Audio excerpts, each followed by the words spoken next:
director of the church, and along with our co-founders, our board, and our amazing team, would like to welcome you back. We appreciate the fact that we are competing with Mother Nature today, and we are so glad that you chose art over the beach. So thank you. We have a wonderful program today. I also, in addition to thanking everybody who's produced this, I must thank our program collaborators on today's event, the Dia Art Foundation. Please clap for them.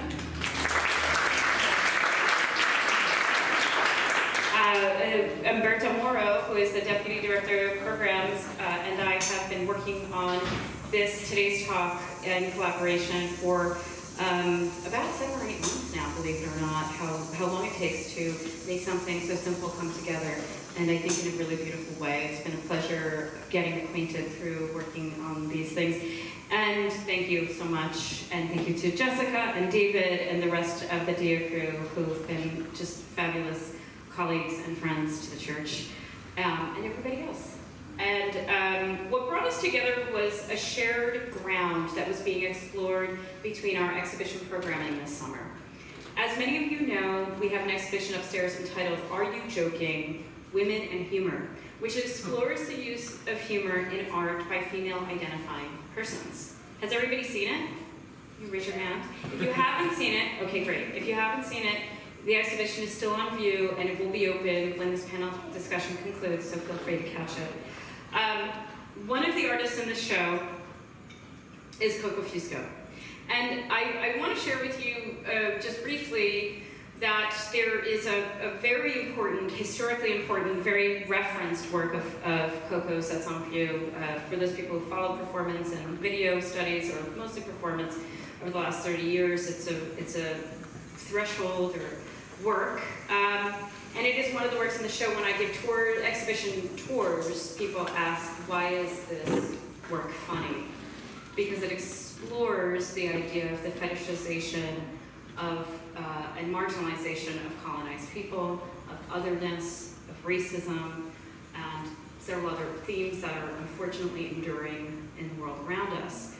And yet, within that, the use of humor by the artist, and not necessarily the perception of humor by the viewer, is something that activates that piece and creates an element of tension that is so important to all works of art. So I'm pleased to welcome Coco here today to discuss this in conversation with our colleagues. Coco Fusco is an interdisciplinary artist and writer. She is a recipient of numerous awards, including a Guggenheim Fellowship, an American Academy of Arts and Letters Award, a Latinx Art Award, a Fulbright Fellowship, and a Herb Alpert Award in the Arts. Her works are in permanent collections at the Museum of Modern Art, the Art Institute of Chicago, the Walker Art Center, the Centre Pompidou, the Imperial War Museum, and the Museum of Contemporary Art of Barcelona. She is the author of 4 books and a professor of art at Cooper Union. Tomorrow I Will Become an Island, a solo retrospective of Fusco's, opened at Berlin's KW Institute of Contemporary Art in 2023, and will travel to the MACB Barcelona in 2025. There's also a very beautiful book that's an outcome of that exhibition. So I'm pleased to welcome Coco Fusco to the church. To pass it on to my colleague Humberto Moro for more details. Thank you so much, Sheri, and thank you everyone for being here. As Sheri shared, my name is Humberto Moro. I'm Deputy Director of Programs at Dia Art Foundation. And today is kind of a celebration of art and friendship, because this collaboration has really grown organically, and we've discovered how strong of an initiative this has been, because we've been working together. We've seen our community show up in ways that has been breaking records, at least at the Thanksgiving Art Institute, where we have the exhibition titled The Task by LILIANA Porter, who's a legendary artist who I had the privilege to work with over the past decade in many instances and iterations, and also with our dear friend Inés Katzenstein, who's a curator at MoMA, and she's also not a stranger to Liliana's work. She has organized exhibitions with Liliana in the past. So again, this is a true celebration of art and friendship. I'll do a little intro for Liliana Liliana was born in Buenos Aires, and she studied both in Buenos Aires and Mexico City. She works in painting, drawing, photography, and many mediums, but mostly informed by her training in printmaking. More recently, she has delved into theater, which she frequently co-creates and collaborates with Ana Tiscornia. In 1964, she moved to New York and she co-founded the New York Graphic Workshop with Luis Carnitzer and Jose Guillermo Castillo. In New York City, her work was first shown in institutions such as the Jewish Museum in '64 and the Museum of Modern Art in '73. Between 1991 and 2007, she was a professor at the Queens College, City University of New York, and in 2017, her work was included in Viva Arte Viva, the Venice Biennale. She has been exhibited widely in many museums like the Hammer Museum, the Brooklyn Museum, and recent surveys of her work have been presented at Artium, the Scott Museum of Art, the Museo del Barrio, and she lives in Rhinebeck, New York. And Inés Katzenstein, who's a curator of Latin American art at MoMA and the inaugural director of the Patricia Falce Cisneros Research Institute for the Study of Art from Latin America at the same museum. In that role, she helps conceive the museum's collection displays and heads the Latin American and Caribbean Fund, which is dedicated to the acquisitions from the region. She was part of the curatorial team for Greater New York at MoMA PS1, and as the director of the Cisneros Institute, she oversees projects on modern and contemporary Latin American art and a fellowship program. Prior to joining the museum from 2008 to 2018, she was the founding director of the art department at Universidad Torcuato Di Tella in Buenos Aires, which is a place where Liliana exhibited in 1969. So again, all these connections. Previously, she was a curator at Malva, Fundación Constantini, and the editor of Listen, Here Now, Argentine art from the 1960s. She holds a master's degree from the Center for Curatorial Studies at Bard College and a BA from the Universidad de Buenos Aires. Again, thank you so much for being here. Our deepest, deepest gratitude to the church, our hosts today, and we hope this collaboration lasts very long. Thank you. Ditto. Thank you.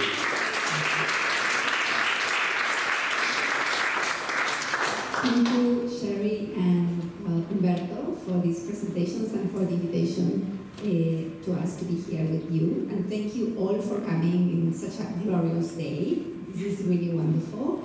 And it's really a pleasure for me to be in dialogue with Coco and Liliana, two artists that I really admire.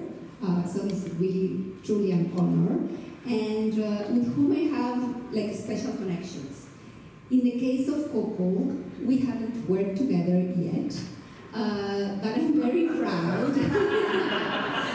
But I'm very proud to have acquired for MoMA collection the work that is on view here, the couple in the cage, which is the first work of Coco to enter the collection of the Museum of Modern Art. And in the case of Liliana, we have collaborated for many, many years. 20 years ago, I've curated a retrospective of her work in Buenos Aires. You look good. And we did a beautiful, long conversation published by the Cisneros Foundation many years ago. And I was also the commissioner of her first theater piece in collaboration with Ana Tiscornia, who's here. So it's really truly fantastic to be in conversation with both of you. And yet, what a challenge. You know, there are such different artists. You know, Coco, an artist who has placed politics front and center in her work, building a language that scholar Julia Bryan Wilson has defined as a politics of discomfort. And Liliana, on the other hand, someone who has addressed many political issues in her work, but always camouflaged through play, humor, fantasy, and even naivete. So very, very different artists. So what I'm going to try to do today is to, I prepare a couple of questions for them, trying to link them through the features that they share. And I think there are principally three very important features that we will be talking and discussing today. One is humor, very important, fundamental in both of their works. The second is the issue of representation. No? Coco being someone who's a great performer and who has embodied others in her work in a very thoughtful way. And Liliana, someone who has been dealing with issues of representation in all her life through the representation of human situations with toys and objects. And third, last but not least, a very special connection to Latin America. No? So those are the kind of links that we will be exploring today in this dialogue. And first I want to ask Liliana, the work that you're showing in Dia Bridgehampton belongs to a series of installations in which we see a panorama of multiple miniature catastrophic situations. In this case, the landscape of devastation is being cleaned by a lonely, tiny figure that organizes the composition. A woman sweeping what for her must be an immense territory of debris, ruins of things, fallen objects, and strange poetic situations. The work is called The Task, no doubt, because for this tiny deity is an impending task of sweeping away too many small broken objects and eventually cleaning a group of actual size light tubes belonging to the Dan Flavins collection, which are shown as if they would be broken or abandoned. So Flavin's signature light tubes are present in the installation, as well as a small shining mandala of golden glitter that seems to refer to Robert Smithson's Spiral Jetty, perhaps. So can you talk to us about how you conceive this work in relationship to the history of the site in which it's shown, and to the tradition of minimalism, imposed on medio, in which the work is exhibited? Yes. Take your microphone, Lily, please. Okay. See if it's on. Sorry, I totally agree. Well, when I was invited to make this work in that space, the first thing, I saw the upper floor with all the fantastic work of the way it's displayed, of the lights and everything. So I knew from the beginning that the work should have a link, some kind of a link to him. No, not to him, but to the lights or to the place also. No? And I chose, the space is very nice, so the first thing was to paint the design of this platform, because in general my work happens in a space that is sort of empty and like it doesn't have like a context, or I don't want it to have a context. And at the same time, I thought of the idea of this woman that was going to clean up things. I like that it's a woman also because of what you mentioned, that minimalism was always like a male territory, And she started to clean all the things until the end. And so, let's see. So in general, in my work, I'm very interested in the subject of time. So I like the idea of put together things that belong, not only physically are different, but also their time and the origin and the status are from different parts, and make it sort of simultaneous. I think I talked too much.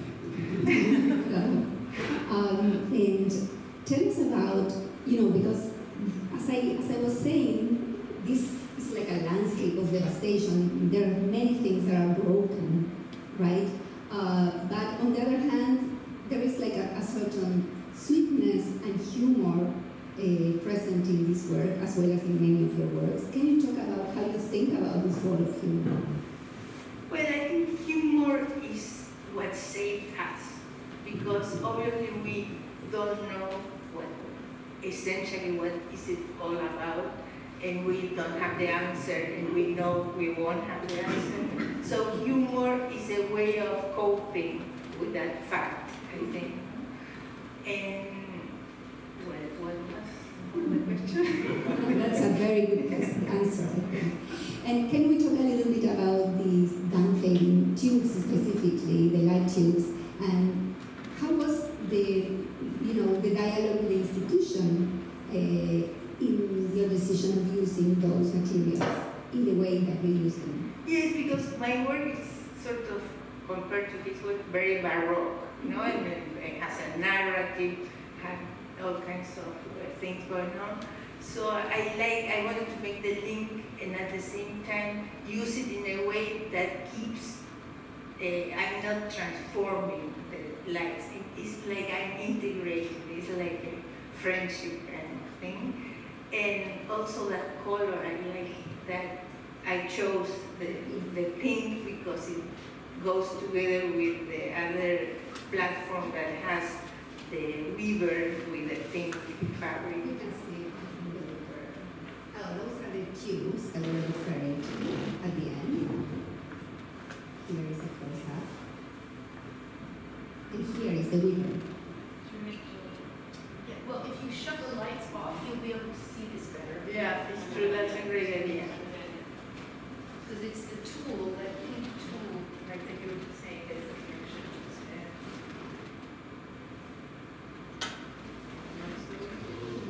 There we go. Thank you. And Coco, the idea of impersonating someone else in order to point to existing situations of oppression, to racial and gender stereotypes, has been central to your work.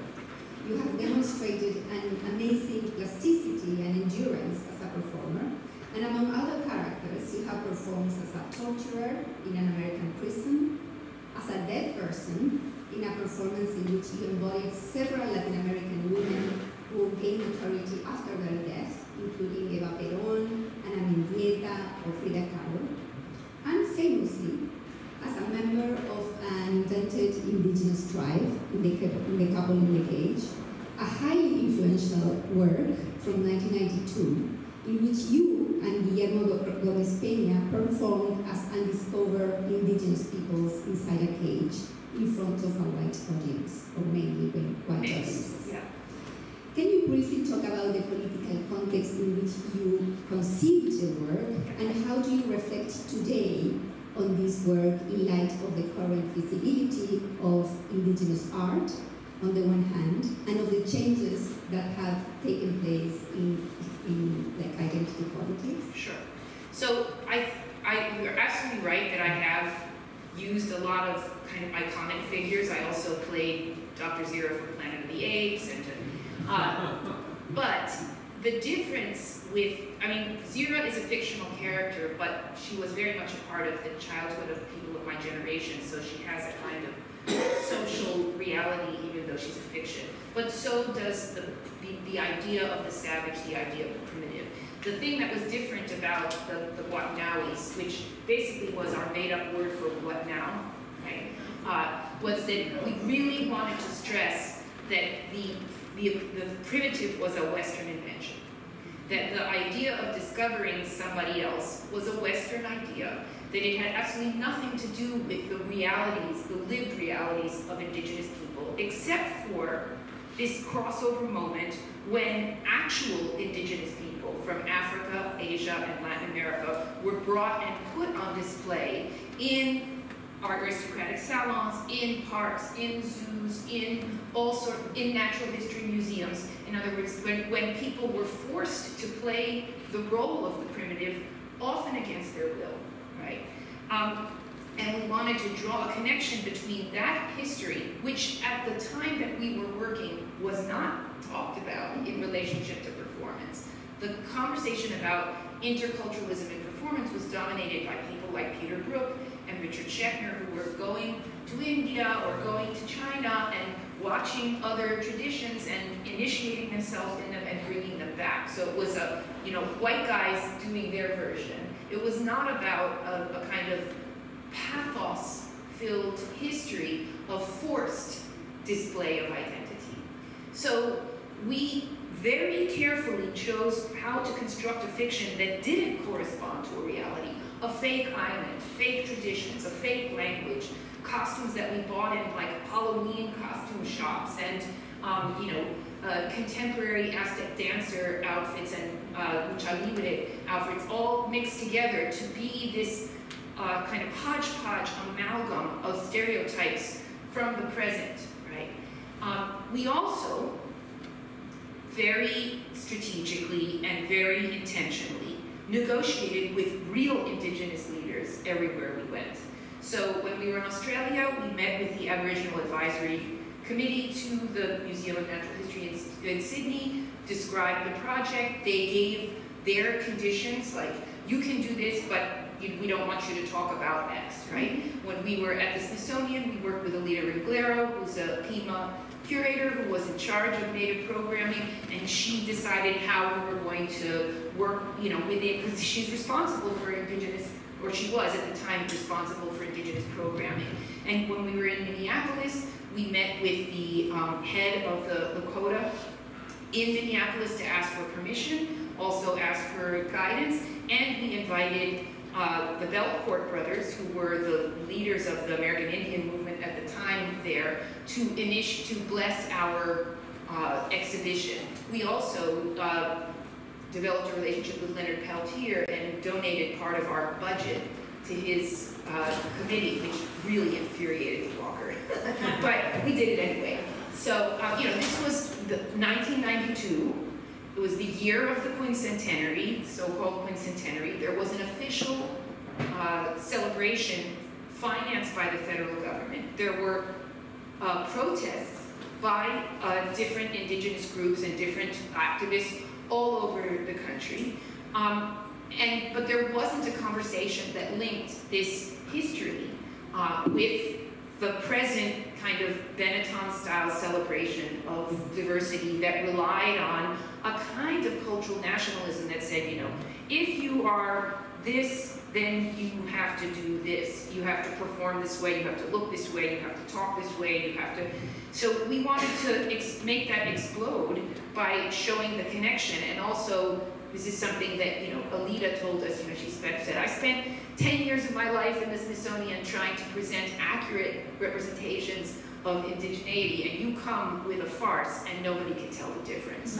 So it was, that kind of shock, right, that the older narratives, the older stereotypes actually prevail, and that even the people who knew that we weren't real, which was a substantial portion of the audience, even they wanted to play along with the stereotype. The guy who paid $10 to feed me a banana at the Whitney Museum knew that I wasn't really an Indigenous person, but he still wanted a picture of himself feeding a banana to a girl who had a grass skirt on and a painted face. So it was that, to be in that kind of zone of where the fantasy comes alive, right? That's where we wanted to be. And this disturbed some people. It, enthralled some people. It fascinated some people. It made some people indignant. But, you cannot, there's a difference between presenting a very cool and already finished work as an object in front of an audience and walking out in front and dramatizing a scenario. You're going to deal with people in real time who have to process and figure out what it is, right? And especially when we were outside where it wasn't so clear, like who are these people and what's going on, the conversations were kind of amazing. And not between, because we couldn't talk, right? We didn't know any Western languages, so we had to have docents. But the people talking to each other was the amazing part. But in terms of the relationship of that to the question of humor, I don't think you can reduce humor to being funny or to generating laughter. Humor also includes irony.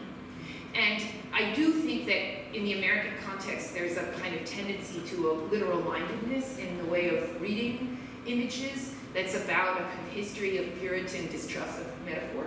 And I've often written about this, because when I leave and go south or east or west, everybody understands irony in a very different way, and also understands that, that there's a reason that art needs to be rich as an experience. It needs to have a metaphorical dimension.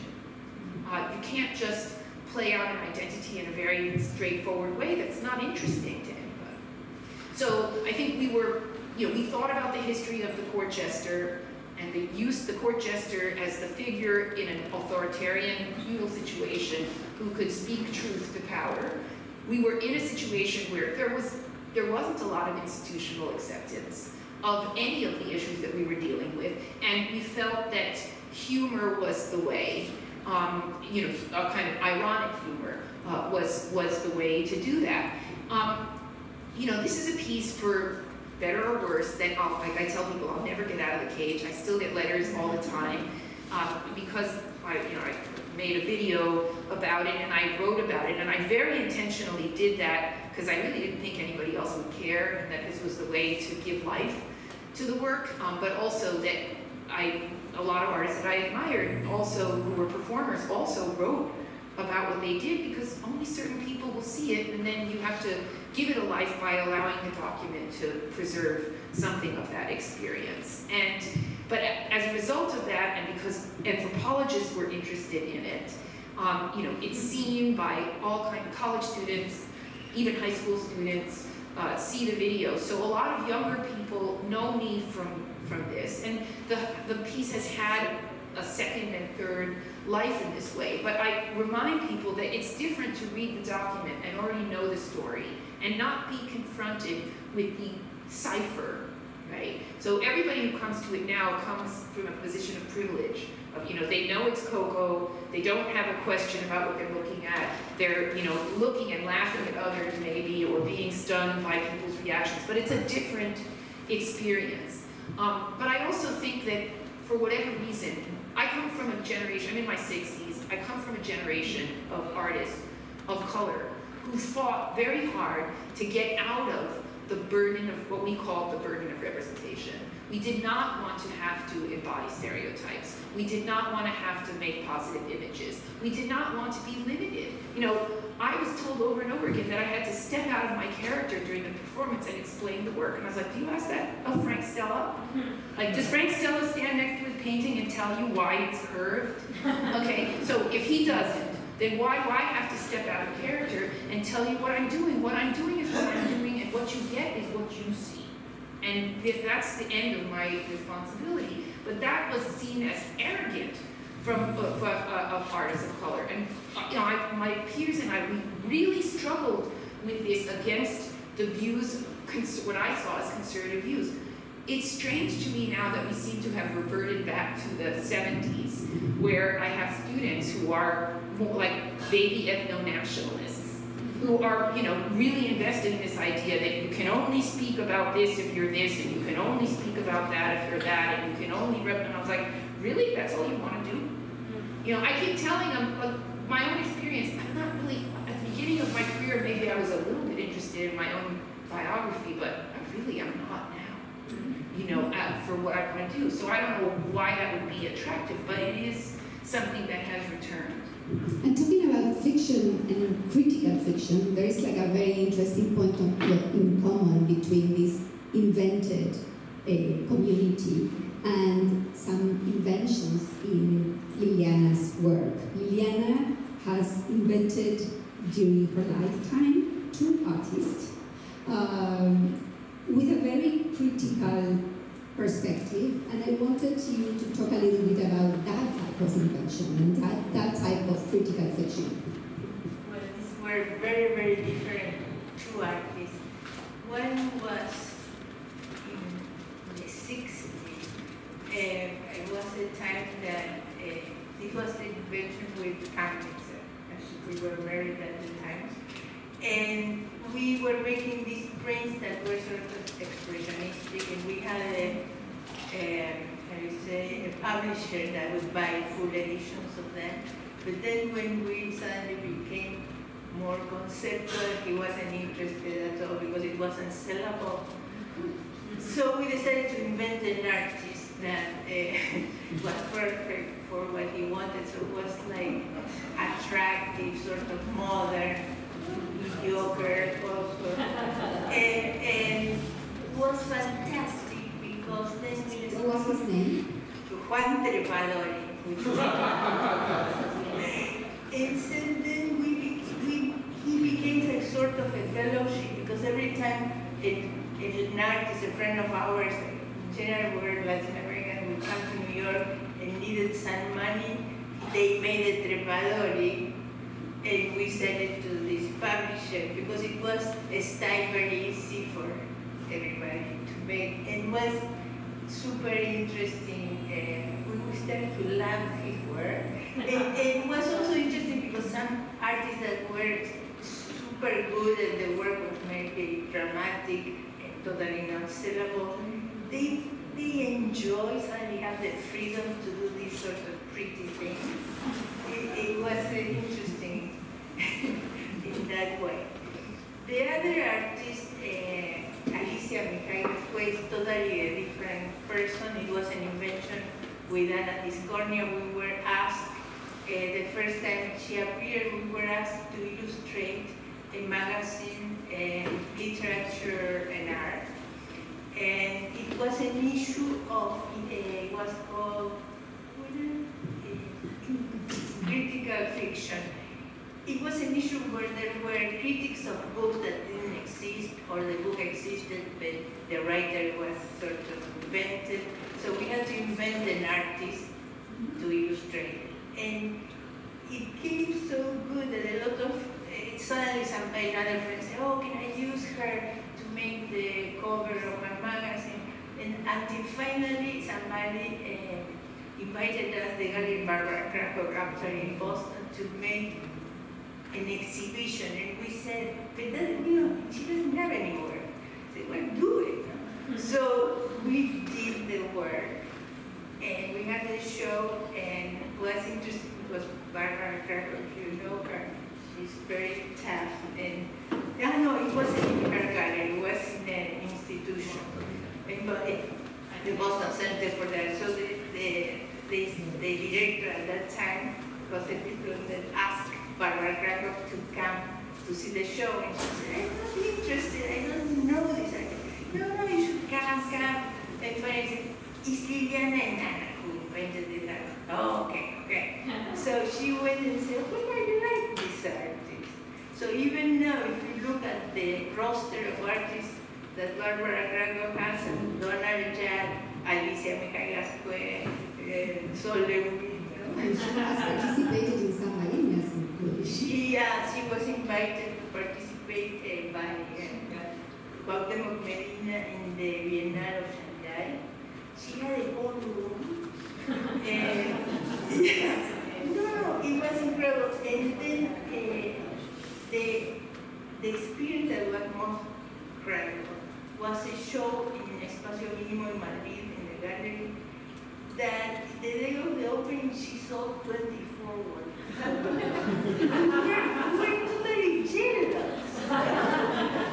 And what's interesting, because then we analyzed with Cuauhtémoc Medina, who is very intelligent, and we said, why do you think she has so much, people like her so much?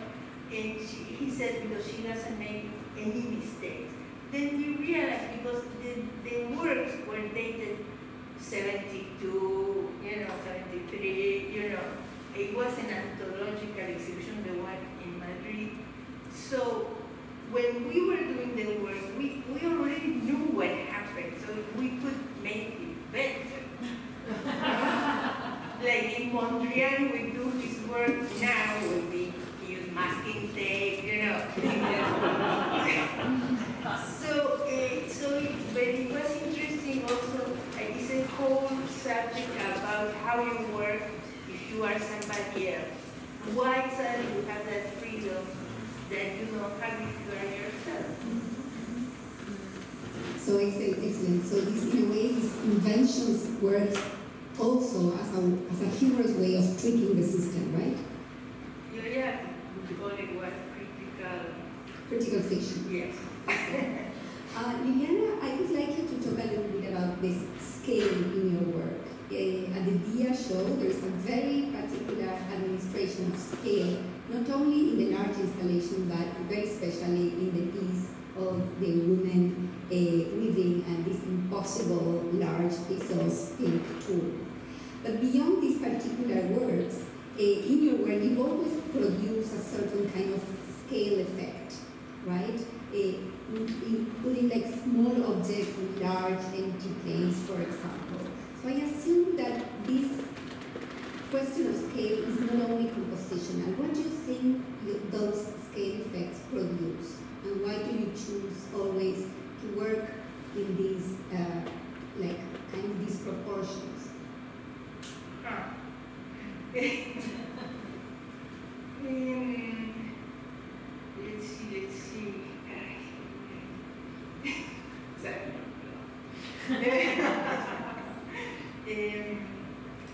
Well, what does it produce in a figure? Well, to be in a large space. There are many things that are happening because in that space there are also things that don't belong together. There are encounters of things that are different, and so the scale doesn't correspond, or the materiality or the origin, but they still connect. So I think I am because I'm interested in the subject of time, I'm very interested in these impossible relations, but that you see that are, to make possible or simultaneous things that are not supposed logically to be that way. And the question of scale, I don't know, I think you are the theoretician. Not today. Well, for instance, I did a series of forced labor, I call forced labor, that were these, like the weaver that is in the exhibition, that is somebody very small confronted in front of a big task. So I think from there, the thing of scale starts, of putting together these, to make aware of this smallness of maybe ourselves in front of the big task of understanding, of coping, or relating, no? And because it's interesting that it wouldn't work if all those objects were big or real scale. And there is something that I like when they are small or toys, they are representations. And then suddenly you continue and there is something that is the real size, like a chair or a clock. And you don't know in what moment a representation becomes a reality, because I think that you don't know because everything is representation. There is nothing, even the real things with the real size that are not representation. And that is another subject that interests me. The subject of the distance between the thing and your perception, between the thing and the word, that name thing. That's why maybe I'm interested in Magritte when he makes those paintings and changes the name of things. Because the moment he changes the name, what he's doing is taking the name away. And when things don't have, the things before they are named, they are more than that. The name limits the thing to be only that. But without the name, suddenly it becomes much more, because the thing is really not the thing. What defines the thing is our relationship with it. I'm philosophizing. I think the question of scale is very important in our work by Coco that we're seeing here on the screen. Your eyes would be an empty word. And I think it's important in the scale and the idea of the scale of the task. No? Can you talk a little bit about this work, describe the kind of narrative, and talk about how you thought about scale and this central perspective? Sure. So I made this during COVID. I'm stuck at home. I had an invitation to create a work for an exhibition that was dedicated to an artist who was a friend of mine, Maria Teresa Hincapié, a Colombian performance artist who was absolutely marvelous. Artist who worked very much with ritual and slowing things down in the way that she would present her work. And so the two artists, Maria Jose Arjona, who's a choreographer and dancer, and I, who were both friends of hers, were asked to make works that in some way spoke to the spirit of Maria Teresa's work. And, you know, at first I had an idea, but it would have meant that I had to travel, and then it was COVID and I couldn't travel. And so during those first months where you barely could go to the supermarket, I was teaching online, but I was also trying to entertain myself by doing research about how artists had represented epidemics and plagues throughout history. I wanted to understand how this phenomenon that we were all experiencing, you know, how this connected us to before. And I was already perceiving it in the way that, you know, people were fleeing, just like in Boccaccio's Decameron, where the wealthy go off to a castle somewhere, and that there was talking about marking houses where they had COVID, and also the appearance of bodies in the street that just reminded me of depictions of plagues that I had already seen. And I was doing research, and one thing that I noticed was that, especially in the Middle Ages, and then again in the 19th century in cartoon-like illustration, that you get this death is depicted by a figure, often a deathly figure, a skeleton or something, up high in the sky. And there's this like triangular composition where the dead are strewn all over and the survivors are there trying to do something with the bodies, and the death is flying above. And so I had this idea of, okay, so death is hanging over us. And then, you know, one day in my news feed on social media, I saw a story about the mass grave at Hart Island being opened to put victims of COVID there.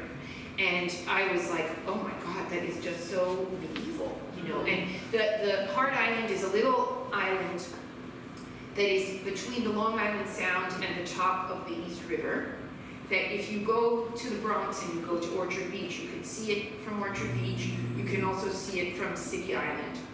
And it's like about less than a mile long. It's a little piece. But it has been since after the Civil War, a potter's field, a pauper's grave site for people who don't have money to pay for their own burials, or they don't have family to do it. And, you know, over the decades, victims of different epidemics have also been buried there, and the last time before COVID was during the AIDS epidemic. So, and I'm seeing pictures of people, and it turned out that they were prisoners from Rikers Island, which is also nearby, and who were doing the job. So it's like in the Middle Ages, they would take, you know, prisoners and pull them out and do this, and now they're taking prisoners and pulling them out and doing this. And so the parallels were really striking. So I had this idea that I wanted to somehow do something with Hart Island, but it was run by the Department of Corrections, and you couldn't just go there, right? Because they don't want you to commingle with the prisoners from Rikers Island, but also because it was not kept up very well. So I had this idea that I could get close in a boat. And then I was thinking about Maria Teresa. Once we were together in Mexico City at X Teresa, this desacralized convent, doing things together, and she had been doing something with flowers there. And so I thought, oh, well, you know, there's a tradition in the Spanish-speaking world of throwing flowers into the sea to memorialize the dead, and so that would be like a ritual. It would be like Maria Teresa. So then I had to orchestrate this whole thing, and you know, I tried talking to during COVID. During COVID, yeah. And, you know, to convince people to work with me. But I was like, we're outside, we're in a boat, there's fresh air, you know, there's not so many of us. But using the drone was my answer to how to look from the perspective of death above, right? But it was also strategically a way to get onto the island without having to put my foot there. So I'm in the little dinghy, friends of mine who had the drone camera were in a bigger boat that we went out there, and they would, you know, send the drone up to get me rowing to put the flowers by the island, and then they could go onto the island and swoop down and go around and see the markers for the graves and this and that. And so that's how it came together. And then, you know, so we shot, and I'm in a dinghy. I couldn't even hear them on the other boat, so I just gave some instructions, and I was like, fingers crossed. We have 2 batteries, and, you know, it's not legal to fly a drone in New York City, so let's see how far we get before the cops come. But they didn't bother us. There weren't very many people out because it was COVID. And so then after that, I could come and look at the footage and then write, you know, something for a narration. I heard some musicians playing at the Armory a few months later, and so I asked them to, I commissioned them to make music for the piece, and then there was this poem by Cesare Pavese, who's an Italian poet, about, basically, you know, he was before his suicide, about talking about death. When death comes, it will have your eyes. And I thought that would really work, and so I wove my own narrative together with the poem and put it all together. And then, you know, it was made ostensibly for this show that was in Medellin and at MoMA, but then was invited to the Whitney Biennial, and I expected that there would be a lot of work about COVID, and it turned out to really be the only one. So I think a lot of people, it became like a wailing wall, where people could go and cry about their experience of COVID. But I'm alone in that boat because my experience of COVID was solitude, right? Because you couldn't get close to anybody else. And we're looking, you know, the drone was to look from the sky down at this, and also to see the island as a totality, as this, it's very likely that the people who were buried there were undocumented workers who were hit very hard. It was a population that was hit very hard, and also people from prisons who were, also there was a lot of COVID in prisons. And, you know, there was all this celebration of the heroic emergency service workers and the heroic this, but there wasn't a lot said about all these other people who had to work during COVID, who weren't like me, could stay at home, and who died because they went to work. So that's the story of this. And connecting, you know, thinking about the boats and islands, I wanted to ask about Cuba. Mm-hmm. You have like a very strong relationship. You have built a very strong relationship with Cuba, the country of your mother.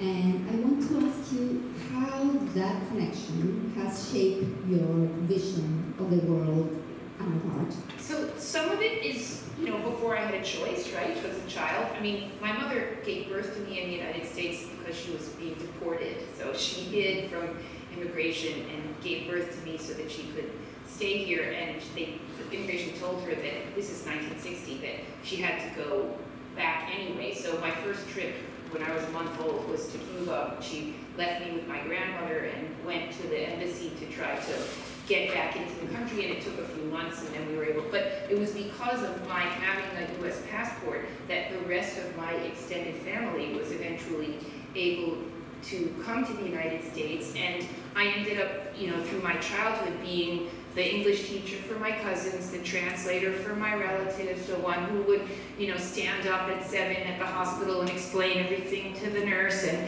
you know, and so that was my whole childhood. And then, you know, as a teenager and young adult, I kind of was a little bothered by the social conservatism of the exiles, because, you know, my cousins had to have chaperones, and, you know, this obsession with virginity and all this stuff, which really did not match my personality.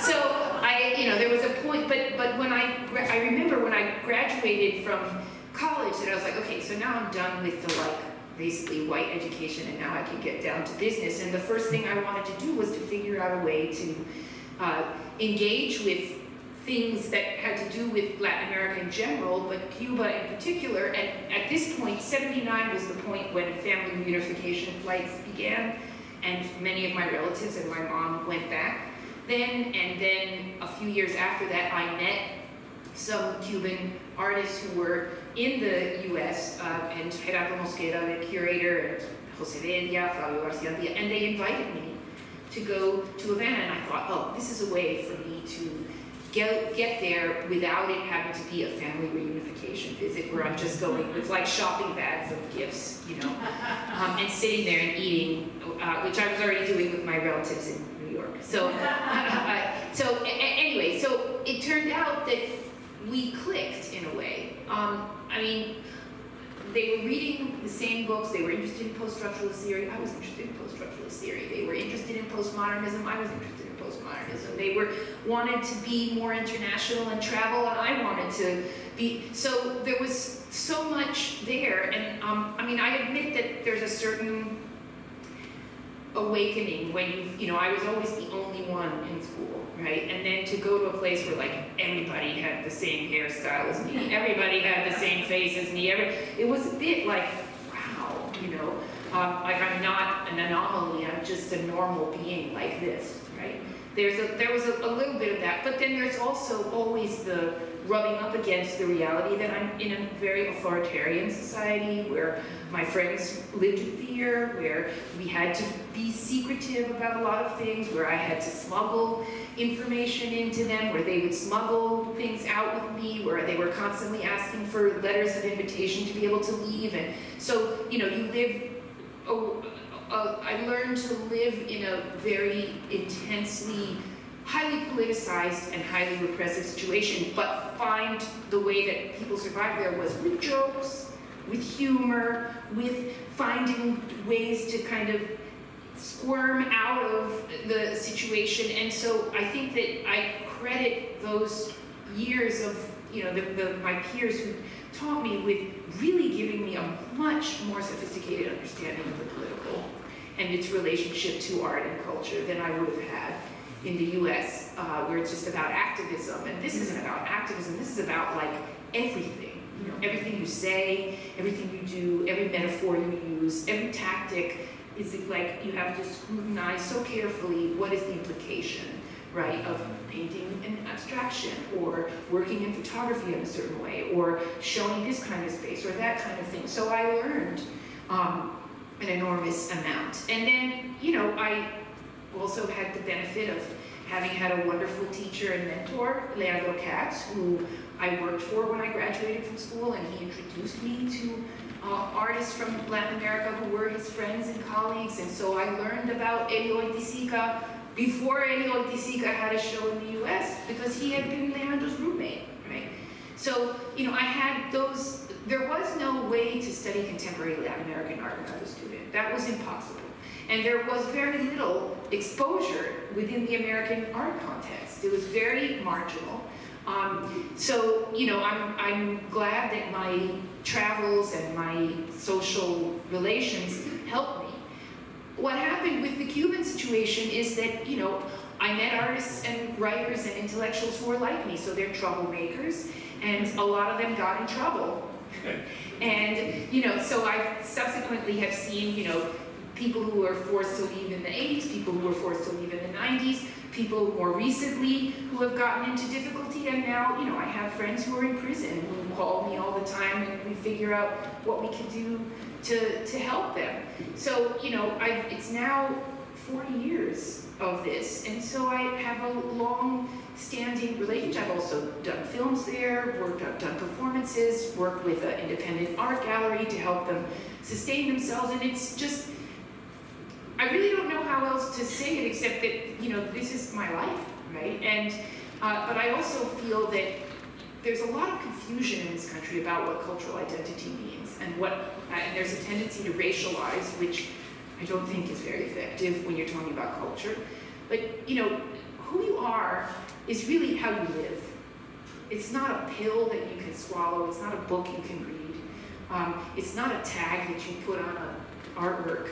It's how you live, you know, it's who do you talk to, what language do you use, what do you eat, where do you go, who do you care about, what matters to you, who do you vote for, what newspapers do you look at every day. It is how you live, right? So this whole sort of thing, the problem of the Latinos will never be understood in the United States because everybody here wants it to be a racial category, and it's not. It's a way of living and being in the world. It's a way of understanding things. And you know, for me, that language, holding on to the language has been very important. Holding on to relations has been very important. Working in Latin America has been, I mean, I've taught in Brazil, I taught in Colombia, I've given workshops in Mexico, and I do it with a purpose, with a very strong sense of purpose that this is the life that I wanted. It's not a fiction, it's not a tag, it's not a racial category, it's my life. Amen. I have a question for Liliana about the same topic, right? Oh, it's my turn to ask? Yes. Yes. Yes, because you have the wisdom of time and history and have spent so much time in the US having to, in some way, interact with and negotiate with this concept of Latin American art. I was wondering if you could share with us your wisdom about how that category has or has not been impactful or how it has changed. Yeah, well, I came to New York in 1964. And so at that time, for instance, now there are categories like you have forms that say Asian, you have to put Asian, or Hispanic is a word. For instance, that category Hispanic was not invented yet. That was brought by Nixon.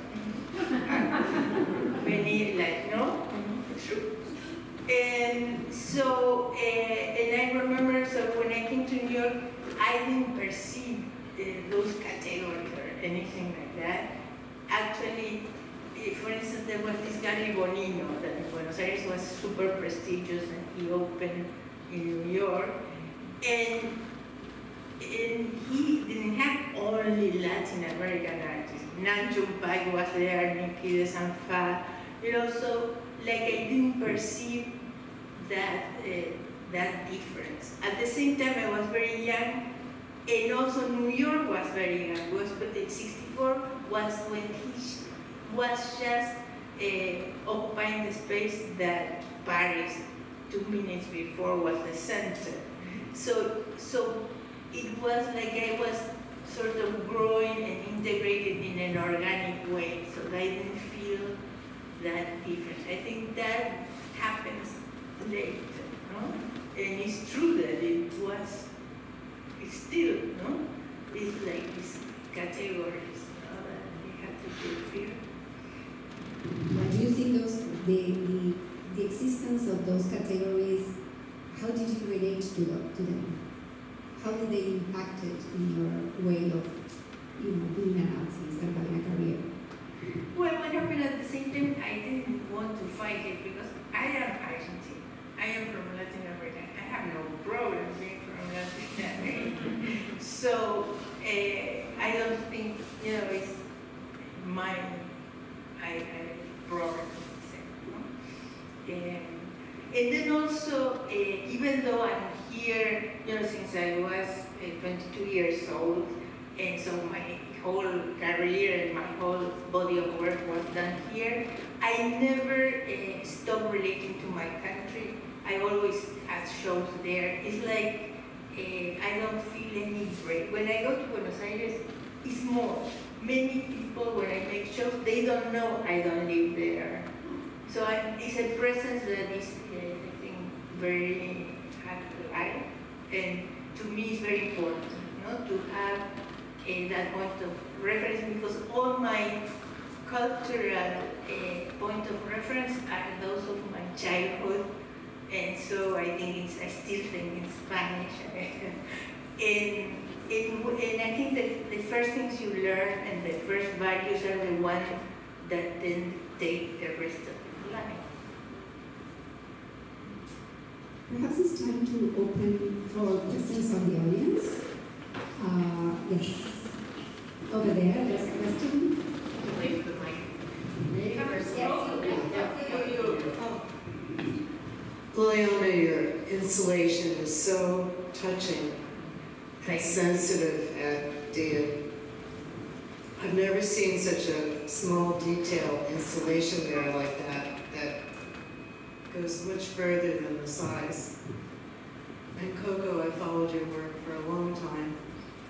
I'm wondering, I'm looking back to, I guess it was the 50s or 60s when Cubans started coming in boats to the country.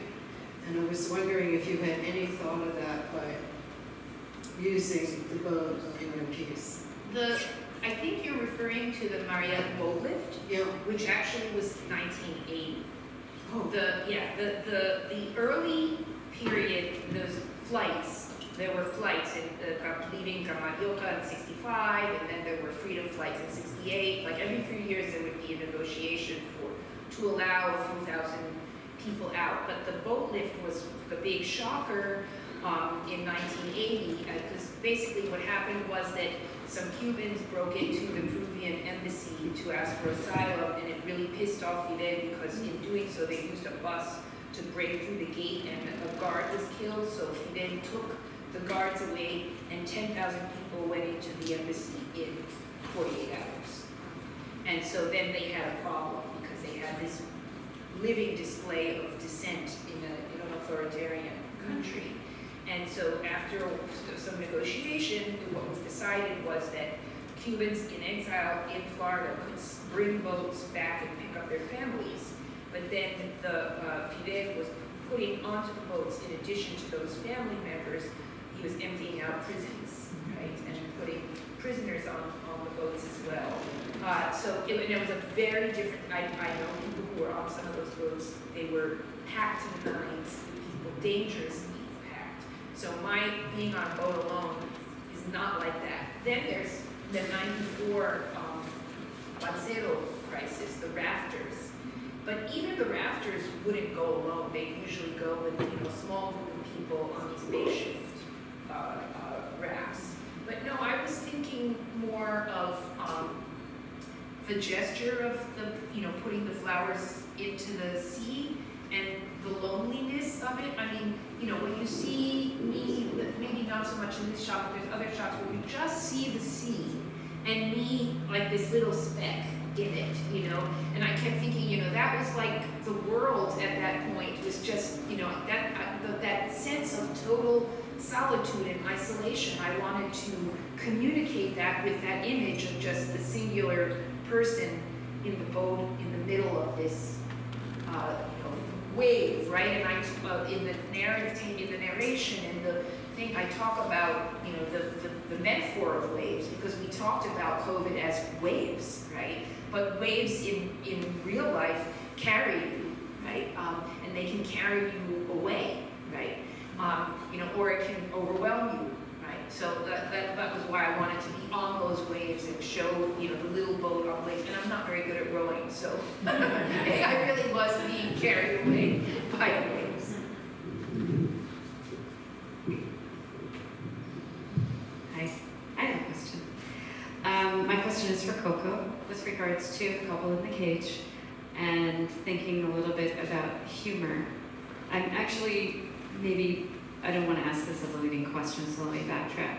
What was it like for you to witness the reaction of the people observing you in real time and not being able to, and having to conceal your reaction? What were you thinking? What were you feeling? Was it funny to you? Was it? So when you're performing, you always have to conceal your reaction, no matter what role you take on, because you're in your space, right? And there is a fourth wall, even if it's not formal theater, but you have to do what you're doing, and people are going to do what they're going to do, including getting up and leaving, and you can't react to that, right? So you always have to be sort of aware but unaware. I talk about this in the essay that I wrote about it. Before we started, we were doing like a test run at UC Irvine in their gallery, and we had to send them a list of the props that we wanted. And at that point, we hadn't really worked out, what are we going to do about going to the bathroom? What, are we going to sleep in this cage? Like, what's the deal, right? We had to have the cage because there's this very famous Mexican ballad about the jaula dorada, right? That, the golden cage, even if it's golden, it's still a cage. And this was a ballad that was really about going to America, right? Crossing the border into America, that this is the golden cage where you become entrapped. Right? So we had to keep the cage, and we had to keep it as a way to separate us also from the public. So we sent the list, and we were like, well, if we do have to be there and we can't get out, maybe we should ask for a bedpan or something, So we put like a bedpan on the list. And then that list went to all these different departments at the university, including the people who were in charge of like sanitation and health. And they immediately contacted the art department and said that, this was alarming, that, how could we defecate and urinate in the gallery? And, and so the person who was our liaison there was like, oh, really? Well, what's the problem? And so this office sent photocopies by fax from medical books about the diseases carried by rural peoples of the world. So in their minds, we were Dr. Fusco and Dr. Gomez Peña bringing actual savages from somewhere who were dirty and were going to, poop and pee and get everybody sick, right? And so we were like, wow, this is really juicy. And so we made giant poster-sized versions of the faxes and put them up, much to the chagrin of the people at the university. But it was a sign. And we were like, we didn't know this was going to happen, and so everything became a sign. So, we couldn't react while it was going on. The docents weren't supposed to react either, but we would gather after each performance and have a kind of, an assessment, right? And, and the docents had notes for us, and sometimes people had left notes for us, and, we would talk about, what about this person and that person and this one and that one. And so we began to gather all that, the recollections of what happened in front of the cage. And of course, some things were funny and some things were shocking, and some of those memories are in the video, but some of them were not. And when I did the print works, there's one. these were memories that I had of things that happened that weren't documented photographically, right? Things that happened outside, or like the meeting we had with the officials from the Smithsonian who didn't want us to do the piece at the Natural History Museum, and the members of Congress from the Black and Hispanic Caucus who came to defend us. And eventually they, allowed us to do the piece. Just moments like that, or when the sailors at the Field Museum say, I see she doesn't have hair on her legs, it probably doesn't grow, and just things like where we were like, what? Like, just the things that people say, the reactions that people have that just tell you about these cultural stereotypes that are still alive. So yeah, but it was more, it's not like a belly laugh kind of thing. It was more like, I had, thanks to the efforts of my mother, largely because my father died when I was a little kid, I was really protected from a lot of the worst kinds of experiences that one could have of basically racial prejudice, right? And it really was, and I went to a small school, I stayed there for 12 years, and I went to a relatively small university, and so I didn't really, it really wasn't until I got out that I kind of got a taste of just how nasty things could be, or how crazy people could be. Because when you're in a kind of elite educational atmosphere, whatever prejudices people have, they're smart enough to hide them from you. I had a few professors who thought that I was stupid automatically, and then I'd open my mouth and it'd be like, so you just this was the confirmation of any paranoid fantasy that I could have ever had about how, you think you could transcend, right? Because that was, the typical immigrant dream is that their children will have a better life, that they will transcend, and, in Cuba, people talk about this as adelantar la raza, right? So, because I'm biracial, so the whole idea for my relatives is because I'm the lightest one, that I would be able to get ahead, right? And so to just see that, somebody asked in Spain, they're kind of white to be indigenous, and then the docent was like, they come from an area of the jungle where the sun rays go up.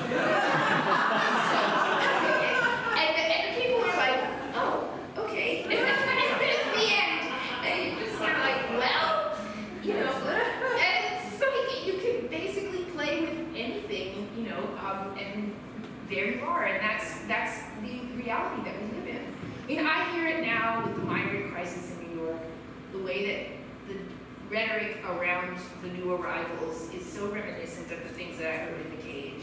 You know, it's very, very painful for me to listen to this, and from educated people.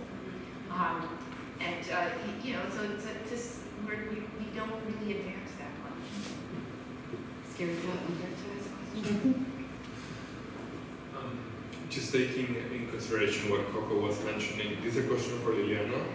And I think that in your work you often see these opportunities to speak about issues of politics and thinking about heroes in particularly, and thinking about how characters get metabolized by popular culture. And you have spoken about Joan of Arc and Che Guevara and JFK and symbols of popular culture that otherwise can be seen as sacred. So just thinking about how you both are really brave to go into places where many other people would shy away to discuss those kind of subjects. So I'm wondering if you can speak a little bit about how you see these cultural figures and how you have used them in your work.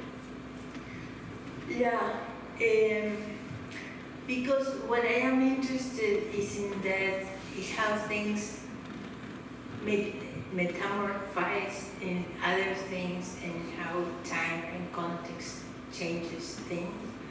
I am very aware of those signs that point to these subjects. And for instance, to give an example, there is in the supermarket, they sell a cheese that is called Joan of Arc.